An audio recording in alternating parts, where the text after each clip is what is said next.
Welcome to Indy Unplugged, the podcast that's your front row seat to the real talk of Indianola. I'm Aaron Young, your friendly neighborhood host, and we're diving deep into unfiltered stories, candid chats, and the nitty-gritty of our vibrant city. Think of this as a crash course in all things Indianola. No fancy jargon, just real conversations. So, get comfy, hit that play button, and let's explore the heart and soul of our community together on Indy Unplugged. All right, and welcome back to another episode of Indy Unplugged, a City of Indianola podcast. And I told you it had been a minute last week when we put out our episode, but now we're churning out this content and we're sticking to it. So we are joined again by Indianola Mayor Steve Richardson, and we're coming off last night's City Council meeting. It was a special City Council meeting and a joint City Council meeting with the Indianola Municipal Utilities Board talking about health insurance renewals. So Mayor Richardson, just kind of take listeners through kind of the high-level discussions that were had last night on that topic of health insurance renewals. Well, thanks for having me today, Aaron. I appreciate this. We have a situation where we always have to meet with IMU board. It's not have to. We do want to meet with the IMU board and discuss insurance renewals because they have staff and we share a lot of different things, and we share the insurance pool that we have in the city of Indianola, and that information was presented to us last night by Holmes Murphy, who is our agent that works with Wellmark and Blue Cross Blue Shield. We had some good news last night, Aaron. We really did. A lot of good things came about. We have a very healthy insurance fund. That's the good news. And I will go back just briefly and remind the listeners that was started during some of our tough economic times in the 1990s. And I understand some of your listeners, that may be well before their time, but the other side of that is when we had some tough economic times, we worked with a couple of different cities in Warren County to create that insurance pool that's self-funded. That has provided some great opportunities for not only the city of Indianola overall, but also for our staff and keeping our rates fairly level and competitive. The other thing that I just want to mention about that, the good news is that we're going to keep employee fees fairly flat this year. That's good news from that standpoint. That's the employee contributions. And then the medical renewals, we're going to increase just a little bit just to make sure we got things covered. Reserve balance is great in that particular fund. We are going to maintain some HSA contributions that we've done in the past year. And I just have to remind everybody that's not something that the city doesn't have to do for employees, but we figure that's a great benefit and helps keep employees here as well. Basically, what it came out of that whole thing is that we're seeing some decreases. We're going to see a 3% decrease in our dental insurance costs. We're going to see a 9% decrease in our vision costs. As far as the medical is concerned, we're trying to keep things pretty flat. I find that as a win, especially in the times of our economic budget situation that we're in as far as our overall budget's concerned. We came out of that meeting very united with IMU board and the city council, and so very positive meeting, and we look forward to getting actual final numbers from them. That it would be from Holmes Murphy here in the next month or so, and then when they can start enrolling people in those programs. I would also say that the basic life insurance that people can opt into and short-term disability, long-term disability, all those rates are going to stay the same. And to find that in the insurance industry today, when you see your home insurance and your car insurance all going up and some of your health insurance costs increasing, especially people like me, I've seen my gap coverage on Medicare and stuff increase significantly. And so I think it's great news for the city. We'll talk more a little bit about budget here later in this episode, as it was discussed later on in the special city council meeting. So we'll turn right into that. One of the first items on the agenda was the naming of interim city manager Doug Byland. Talk about that announcement and what Doug's leadership stepping into that role means for the city going through this process of searching for our next city manager. Right, and it's critical. I mean, I got to give kudos to Wade, who was our interim city manager there for a short period of time, and he's made the choice to kind of move back to his previous job. Not kind of, he is going to move back to his previous job at Colfax. And Wade did this for unselfish reasons.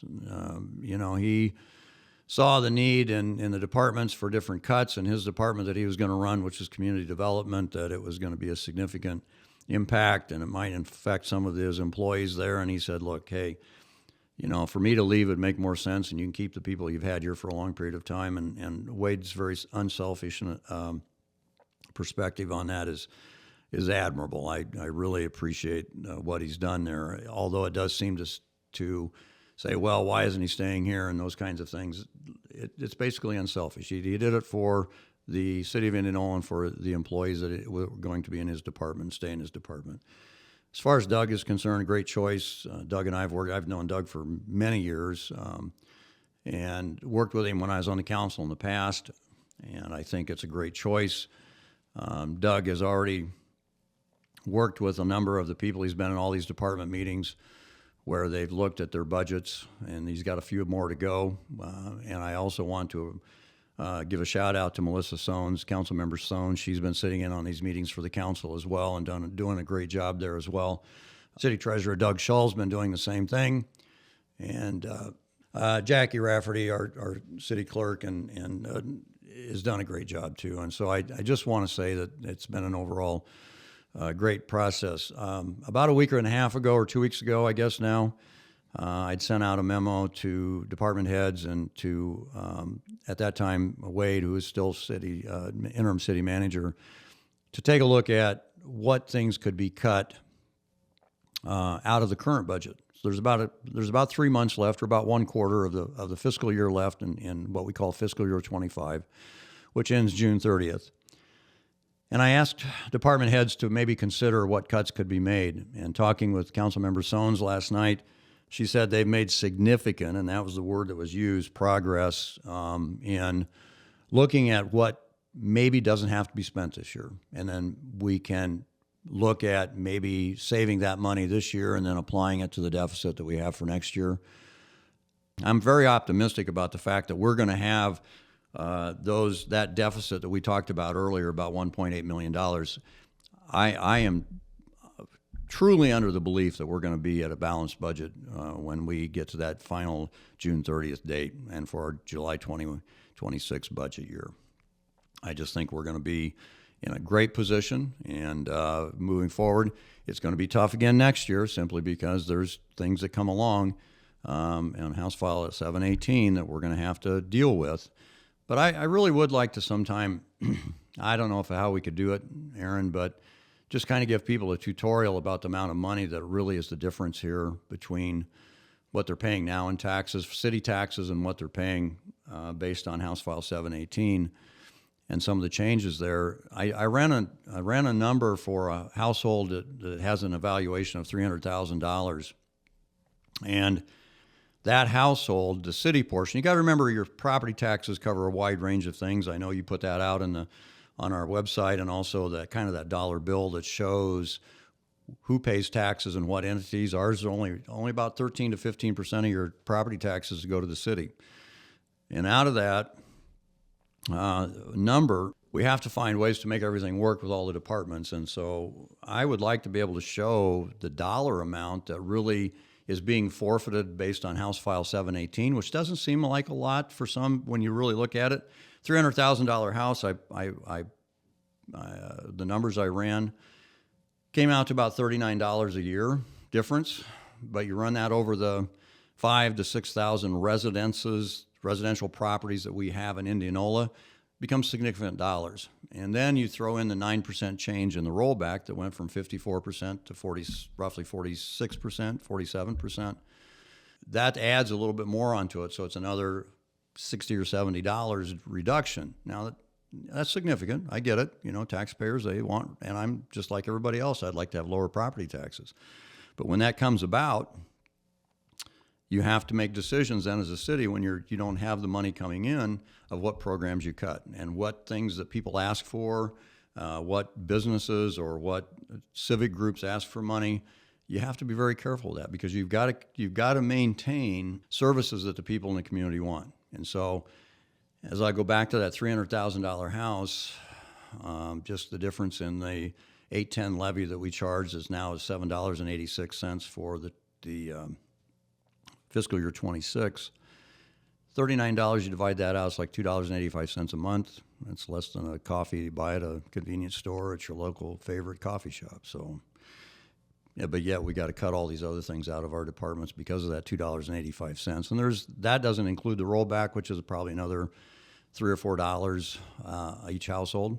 And so for maybe $8 to $10 a household per month, we're talking about making all these cuts. And so that's really where we are. Yeah, and going back to that document that Mayor Richardson had referenced, you can find that information as part of the first edition of the Mayor's Memo, published on March 7, 2025. So you can visit the City of Indianola website at www.indianolaiowa.gov. Scroll down a little bit on our homepage, and you'll find our news flash section, and you'll be able to see that information. Click into it, and then dig through all that content. That'll be something that you, Mayor Richardson, through your Mayor's Memo, like you addressed in that first edition, it'll be a semi-regular update that you'll break down topics and discussions that are had at the council level, and just trying to engage the community to be part of those discussions, but also those solutions. And so I think being able to provide that information has been helpful. I mean, just even gleaning from the data, the analytics, so to speak, of what we've seen from just both that social media interaction and also just how many people have clicked and have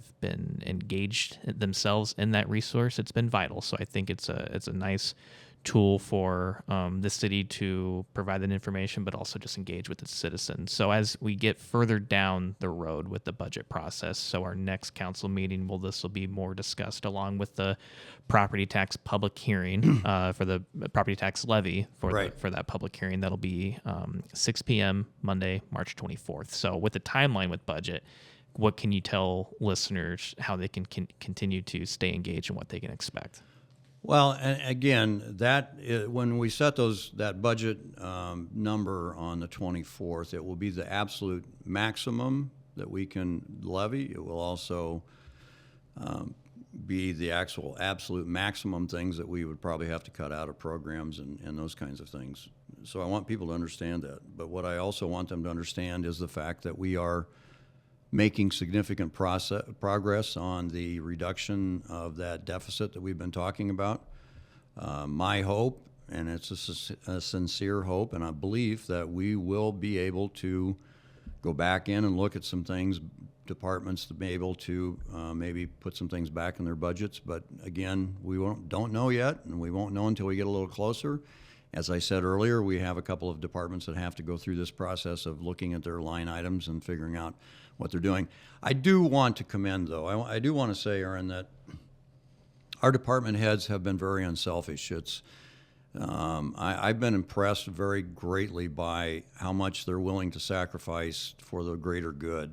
And I made a comment last night in the meetings that, if you bear with me for a second, the last 10 or 12 years of my working career, I went into businesses that wanted to sell the products that the company I worked for manufactured.